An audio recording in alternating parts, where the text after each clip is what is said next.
Agora o quadro O Advogado da Comunidade.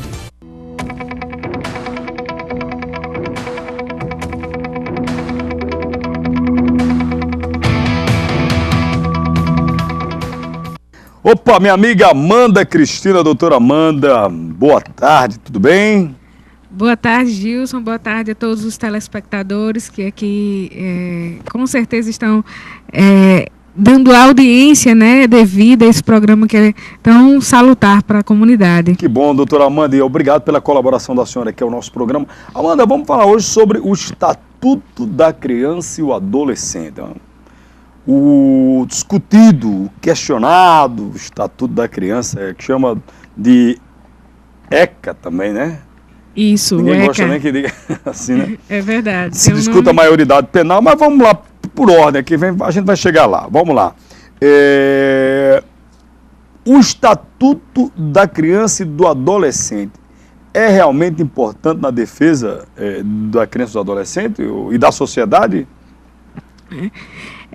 Gilson, é interessante essa abordagem com relação à importância do Estatuto da Criança e do Adolescente, porque ela vem justamente proteger e promover a proteção à criança e ao adolescente.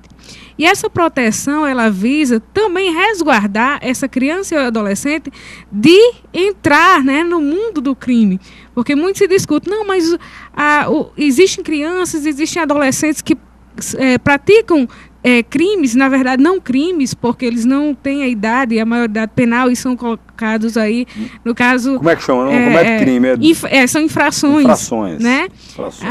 As infrações, e essas infrações, elas são, digamos assim, não é respaldadas, mas elas são, no caso aí, dirimidas pelo Estatuto da Criança e do Adolescente, onde existem algumas punições também, né, para esse menor infrator. A questão aqui do Estatuto da Criança e do Adolescente, para a nossa sociedade, ela define algumas medidas, né, de proteção à sociedade também, ao pai desse adolescente, ao próprio adolescente e a criança. A grande discussão hoje é se esse infrator, esse menor infrator, ele deveria responder, né, como um adulto e aí ser tipificado não mais no Estatuto da Criança e do Adolescente, e sim como um maior, né? Então, assim, necessário seria, Gilson, uma lei que reformulasse, né, essa idade, essa maioridade. Você está defasado dessa forma aí, o Estatuto? O Estatuto não. O Estatuto, ele vem proteger a criança e o adolescente. Digamos que... A questão da maioridade... Da maioridade, aí iria, no caso, definir quem seria esse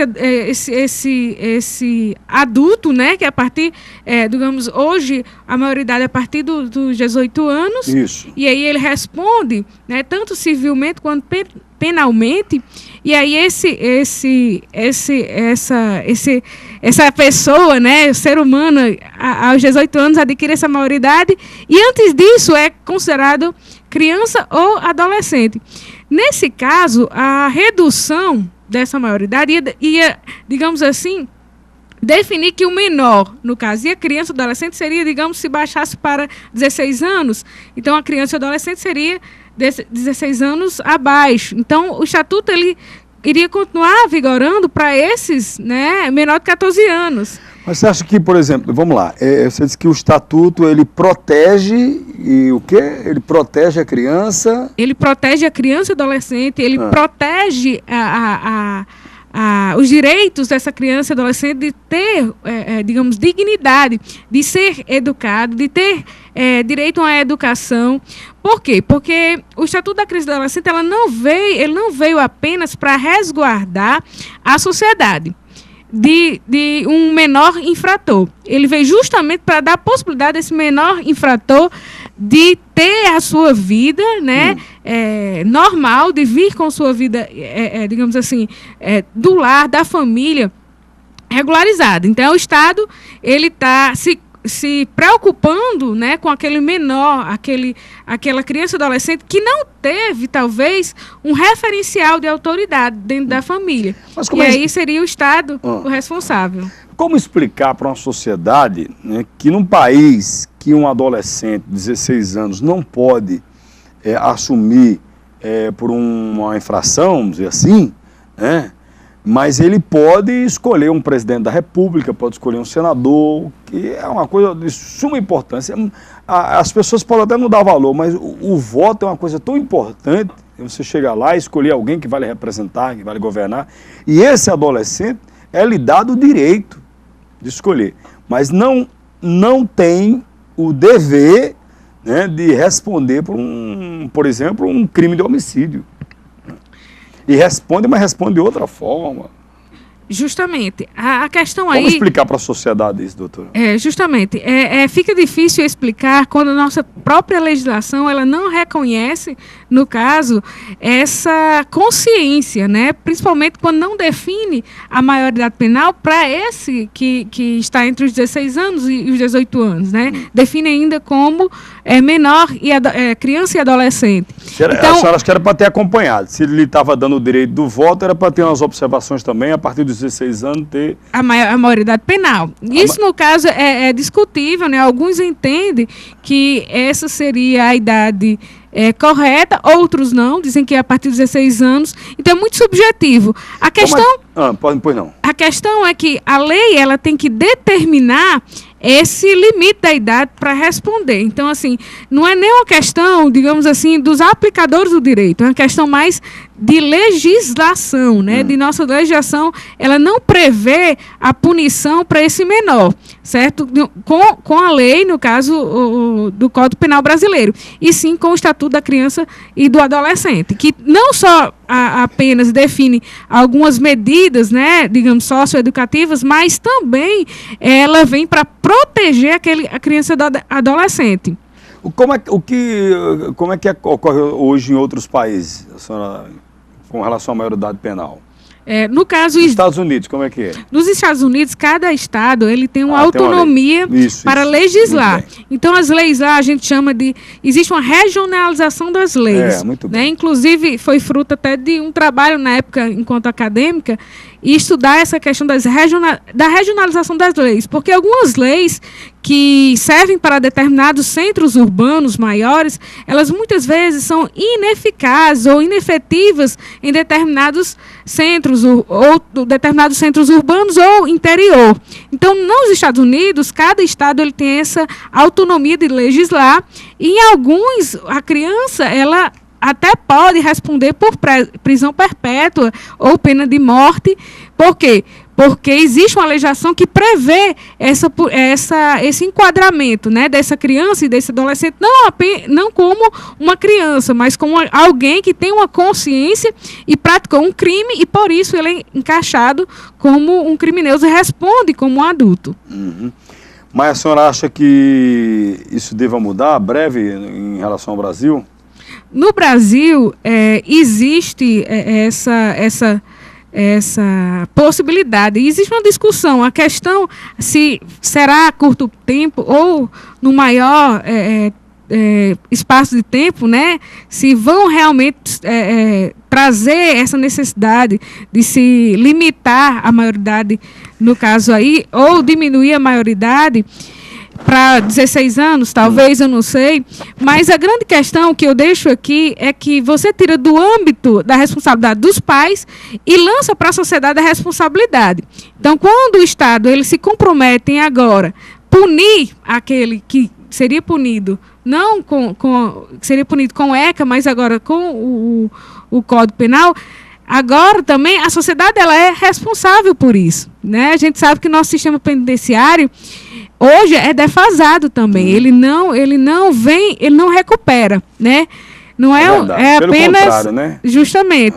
Então, assim, as medidas, digamos, as políticas públicas no tocante a essas questões, elas têm que ser feitas de uma forma direcionada e com certeza que venha ser dinâmico em todos os setores, para que isso venha tornar-se efetivo. Porque não adianta apenas tornar esse menor, que esse menor responda agora com o Código Penal, mas que esse código ele seja eficaz e efetivo, ele venha realmente ser aplicado. Porque o que acontece também hoje é que muitos dos crimes que acontecem, eles não têm a resposta, né, que a sociedade quer. Isso eu falo quanto àqueles que também respondem pelo Código Penal brasileiro. O que é que expliquei para o nosso telespectador, Amanda, o que é que acontece hoje com menor de idade, por exemplo, que comete um homicídio, um menor de idade que tira a vida de outra pessoa? O que é que acontece com ele hoje? No caso, existem as medidas socioeducativas.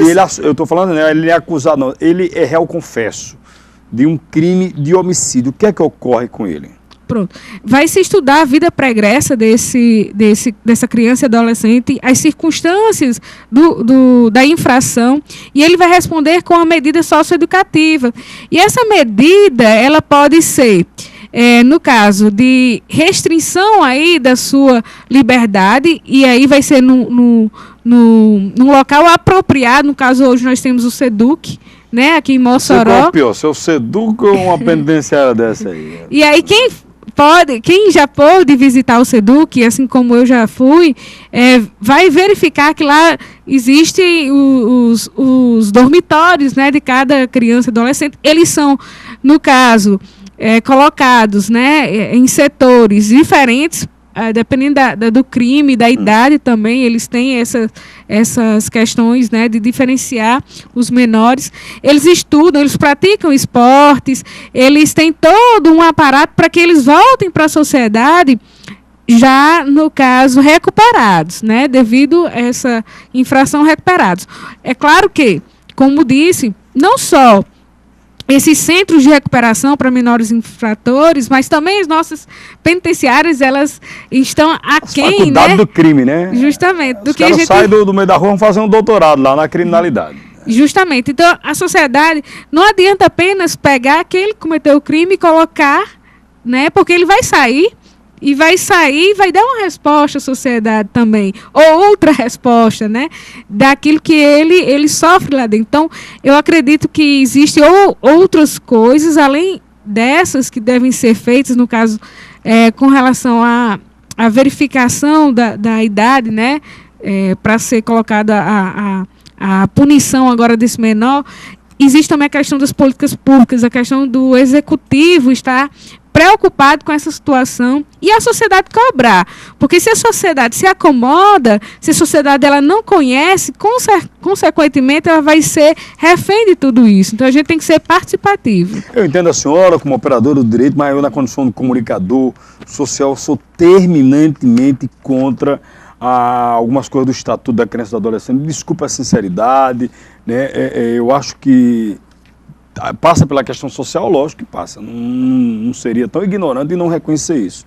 A questão da oportunidade, alguém que teve oportunidade, alguém que não teve, tudo isso pode levar o indivíduo a um outro caminho, né? Talvez eu estou aqui nessa condição de apresentador por conta de uma educação que eu tive, que meus pais me deram, coisa que outras pessoas não tiveram a oportunidade que eu tive. A vida é feita de oportunidade, de sorte, de uma série de coisas. Mas a lei deixar que uma pessoa, eu não vou aqui questionar uma mentalidade de uma criança de 10 anos, de 9 anos, mas que um adolescente de 16 anos faça o que faça e depois esteja solto aí na rua, tal, como a gente acontece. Aliás, hoje isso acontece até com os de maior idade, né? Comete um crime e outro dia a gente estava comentando aqui, um rapaz foi morto, estava respondendo já por 5 homicídios. Eu não sei como é que alguém responde por 5 homicídios e vai para a rua. Eu não sei que deve ser o advogado do Fluminense lá, pelo amor de Deus, é um negócio impressionante, né? Aí é um negócio fantástico. Doutora, está se aproximando a Copa do Mundo, nós vamos receber muitos turistas. Nossa cidade, de uma forma ou de outra, inclusive está acontecendo a campanha essa semana nacional, né? Combate à exploração sexual infantil, né? E adolescente. E há uma preocupação muito grande, e nossa cidade, de alguma forma, vai ser atingida também, entre aspas, com essa vinda de turistas. Fortaleza, estamos entre Fortaleza e Natal, 2 capitais que vão abrigar jogos da Copa, e por aqui vão passar pessoas também, né, turistas, e aqui a imagem que eles têm do Brasil é uma coisa impressionante. Tudo bem que nós temos mulheres bonitas, maravilhosas, mas lá fora, né, eles têm as nossas crianças e adolescentes como produtos. Eles sabem que chegar com o dólar ou com o euro vão comprá-las sexualmente também, né? Isso é uma preocupação muito grande também, né, doutora? Sim, Gilson, essa preocupação, ela tem inclusive sido motivo de algumas campanhas, como você bem explanou aqui. Nós estamos em campanha, tanto as ONGs, né, assim como as organizações não governamentais, assim também tem os ministérios públicos, né, estaduais. O Ministério Público do Trabalho promove essas campanhas, foi lançada essa campanha e, inclusive, vem justamente promover para que a sociedade ela tenha conhecimento do caso, né, dos fatos, dos índices, né, dessa pesquisa, que realmente são alarmantes no tocante à exploração sexual de menores, de crianças e adolescentes, e principalmente, Gilson, nesse período, né, que envolve aí a Copa do Mundo, onde, como bem foi falado aqui, muitos dos estrangeiros eles vêm com essa intenção, né, de que virar o Brasil e aqui há uma facilidade maior e que as crianças e adolescentes aqui são tidos como objetos. Então, que a sociedade ela esteja, né, atenta ao que está acontecendo, o que vai acontecer. Nós somos uma cidade onde vai ser rota, né, da Copa do Mundo. Nós estamos entre duas capitais, que é Fortaleza e Natal, que vão sediar. Então, que a sociedade ela esteja atenta, né? Inclusive, procure, porque existe muitas promoções dessas campanhas, né, nas redes sociais, nos sites, e que também promove a divulgação de um telefone que está disponível, né, nacionalmente, para que você possa denunciar, esteja atento e possa denunciar também, que é o Disque 100. Então, que a sociedade esteja atenta e pode denunciar através desse telefone. Ok, minha amiga Amanda Cristina, muito obrigado pela sua participação. Pode, inclusive, rever aí o nosso quadro no YouTube, procurando a advogada Amanda Cristina, né? Os contatos e o telefone aí para você falar com a Amanda, sugerir alguma pauta aqui para o nosso programa. Amanda, um abraço para você, uma boa semana. Um abraço, Gilson, a todos, uma boa semana.